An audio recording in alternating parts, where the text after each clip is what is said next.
কি নাম পেশেন্টৰ? নমস্কাৰ, মোৰ নাম সূৰ্য হয়। আচ্ছা, ক'ৰ পৰা আহিছে? আমি বৰপেটাৰ পৰা আহিছোঁ।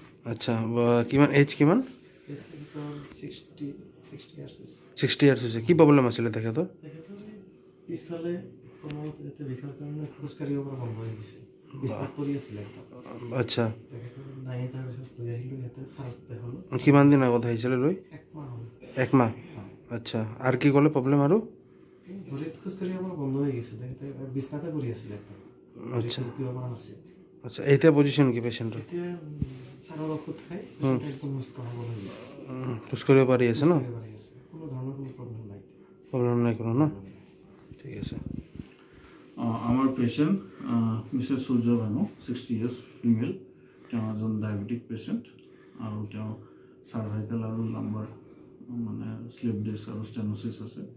তেওঁ যেতিয়া মোৰ তাত আহিছিলে তেওঁ একদম খোজকাঢ়িব পৰা নাছিল, অত্যধিক বিষত আছিল।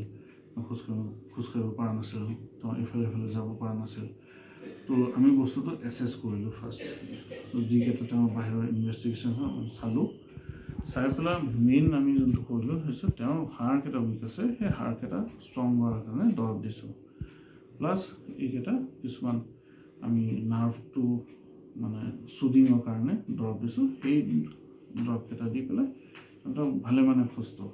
এতিয়া আমি তেওঁক কৈছোঁ যে তেওঁ এক্সাৰচাইজ কৰিলে হ'ল আৰু তেওঁ মানে এই নিয়মকেইটা পালন কৰি থাকিলে হ'ল, তেওঁ সুস্থ থাকিব। এতিয়া এই বয়স মানে তেওঁ 60 বছৰ, এতিয়া তেওঁ সেই 20 বছৰৰ নিচিনাটো নহ'ব, কিন্তু ষ্টিল সেনেকুৱা বিষত থকাটোও কোনো যুক্তি নহয়। তো আপোনাৰ যদি পেচেণ্ট থাকে কোনোবা মোৰ তাত দেখুৱাব পাৰে। ধন্যবাদ। Thank U.